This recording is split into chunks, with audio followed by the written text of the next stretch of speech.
You ready? Awesome, here we go.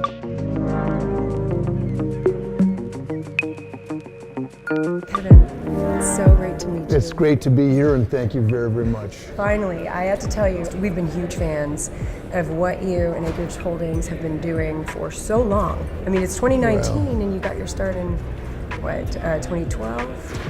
2011 was really when we had started, and it was really more when I had started making various investments in cannabis. And the reason why I think I'm so passionate about it is because back in 2011, I was a naysayer. Someone had asked me to get involved. I was very much kind of skeptical. Why? Well, I didn't have a strong relationship with the plant at the time. I do self-admit that I'm very close to Cabernet, so we have a nice relationship, but really didn't have a relationship with cannabis. But I think that speaking to a number of physicians that had convinced me that this is the miracle plant for the future. This is the silver bullet for so many different ailments, and that's what really had gotten me over the hurdle.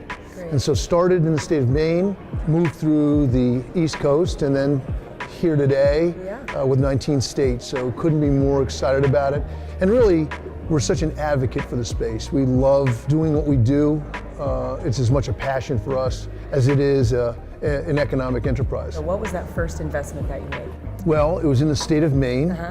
At the time, it was a for-profit, non-profit structure, and that's probably because people weren't terribly comfortable touching the plant. Right. And so I had invested in a for-profit that helped fortify and really help that nonprofit produce medical cannabis for the state of Maine, and that was the start. That's awesome. Yeah, That's it was awesome. fun. So flash forward to 2019 when Acreage tries to put a beautiful commercial on the Super Bowl, and it was rejected by CBS. You know, it was a public service announcement. There was nothing in that PSA that had really anything to do with our dispensaries or our grow. It was really highlighting the benefits of cannabis. We had a child with epilepsy, and we had a veteran, we had someone who had been suffering with opiates, and all three have found comfort in cannabis and relief in cannabis. And it was so moving and such a privilege. Now, yes, we don't begrudge CBS for saying no, and the first 3 or 4 days it was released, there were over 2 billion impressions. So I guess I saved myself a little money and got the message out. So it was very exciting for us, and I think very exciting for the rest of the industry. Right, I agree. You know, I feel like it was a signal to the rest of the industry that it's time that we start to push a little bit harder against that stigma. Sure. You know, and that's really why Patrick and I are doing what we're doing. You know, I'm a mom. I am a normal person. I love Cabernet, but I prefer cannabis. Sure. I live in the state of Texas, though, so I have no access to education. I have no access to information. It just doesn't seem right, you know, when it is the miracle plant, you know. Well, you know, it's 95% of Americans believe it should be available for medical use, and 66% believe it should be available for adult use. Yeah. But yet, states like Texas and other states are just behind. Yeah. And it's sad. My view is give people a choice. And given that 130 people die every day from opiates, forget about the anecdotal stories that it helps and it cures. Just give someone a choice. Yeah. Because the good news is cannabis is not going to kill you. I completely agree. Completely agree. So we have a very personal relationship with cannabis. I'd love to know about your relationship since getting into the industry. You know, I mean, you've got to do some quality control. Yes, of course I on the do. investments. Yes, I'm a big advocate and user of CBD. Yeah.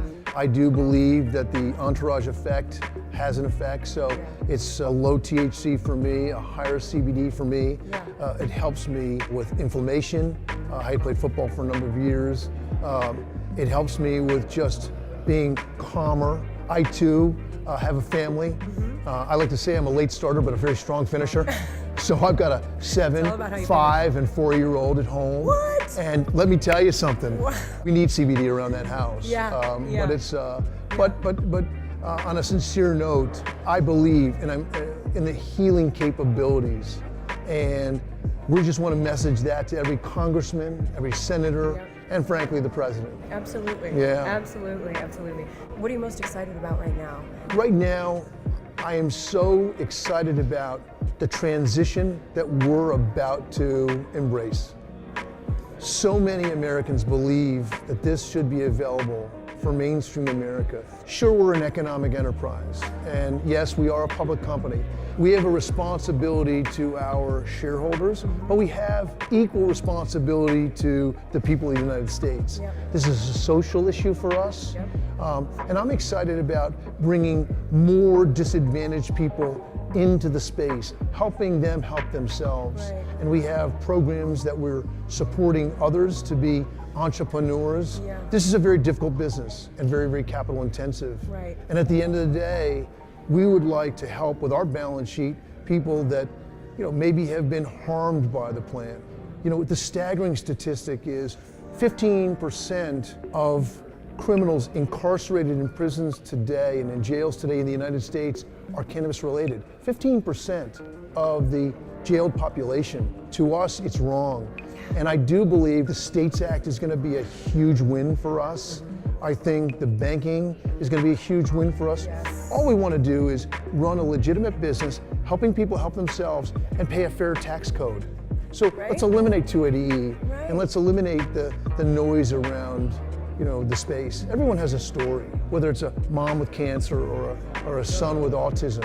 We couldn't be more excited about the helping side of it. Great, great. Yeah. So what keeps you up at night? Well, what keeps me up at night? I guess the lag and the time delay to where we are in the US and where the Canadians are and the Israelis are. Canada leads the capital markets and Israel leads in the medical markets and the research side of it. Being invited here is exciting for us because it gives us a chance to tell our story to a national stage. Yeah. We were in Davos, Switzerland, telling our story to the international stage. And I had the very good fortune of meeting the past Prime Minister of Israel, Prime Minister Barak. And he said to me, Murph, the problem in the US is so many people in that country are willing to shorten their lives to shorten their pain. And that's what's led to 130 people dying every day from opiates. And that's what's led to this epidemic that we've just got to put an end to. Yeah. So that's what, frankly, keeps me up at night, that we need to catch up. We're all in this together. We need to get as many resources as we can to help the overall cause. It's all of us together huddling for heat to make this a mainstream industry that can be recognized to provide jobs, careers, and really better health for people in the US. And that is the goal for us. And the excitement is having that passion for the goal. That also keeps me up at night. Yeah, you're like ready for the next dance start. Amazing. I'm just Well, really this is- honored. Well, This is kind of the highlight. This I is got to a tell big you, this is a success. big highlight for me too, so thank you. Thank you. I appreciate it.